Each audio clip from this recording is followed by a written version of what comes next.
The Cloverfield paradox has a relatively simple plot. A space station crew is tasked with activating a particle accelerator called the Shepherd, which will create a clean and renewable source of energy for a resource-deprived Earth. Things start to get complicated, however, when the machine creates a rift in space-time, propelling the crew into a parallel dimension. Little do they know, this also sets into motion the events of the first and second Cloverfield movies. So, how does the movie get from a simple energy experiment story to an all-out monster invasion movie? Let's walk through the last bits of the Cloverfield paradox and break it down. Monster madness. Cloverfield fans have long speculated about where the monsters from the first movie came from, but Paradox finally offers a definitive answer. They came from another dimension. Oddly enough, we find this out thanks to an on-screen interview with a conspiracy theorist who warns the world that launching the Shepherd could have devastating consequences.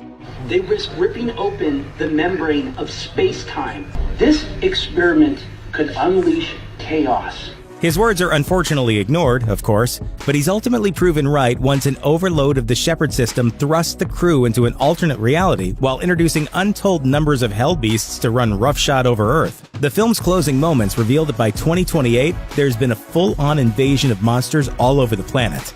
You're having to come back to these things. Judging from the size of the one we do see pop through the clouds in the last shot, if there's a significant number of these things roaming about the place, humans don't stand a chance. World War what?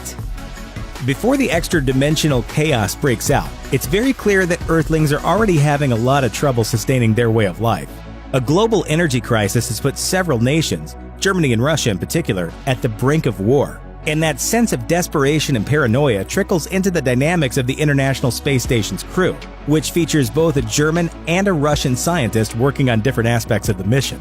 Tony, 我没18, but your little German boyfriend over here, I do. Once we journey with the crew to the parallel dimension, we discover that on that Earth, war has already broken out. In that timeline, Schmidt actually was a German agent who'd been sabotaging their mission to stoke the flames of war. So chances are, even if the monsters hadn't shown up, the human race might have gone over the edge all by itself anyway. The God Particle. Like its franchise predecessor, 10 Cloverfield Lane, the Cloverfield Paradox was written as an entirely separate project at first. Lane was based on a script called The Cellar, while Paradox was developed as the God Particle for reasons that aren't altogether clear from the movie itself.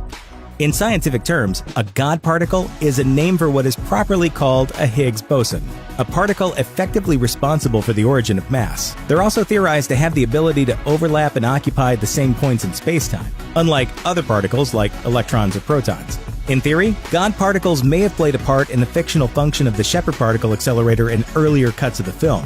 Or perhaps it just served as a cool title to a weird sci-fi movie that dabbled in particle physics. But either way, there aren't any God particles in the Cloverfield paradox, so it's a good thing they changed the name. One world saved.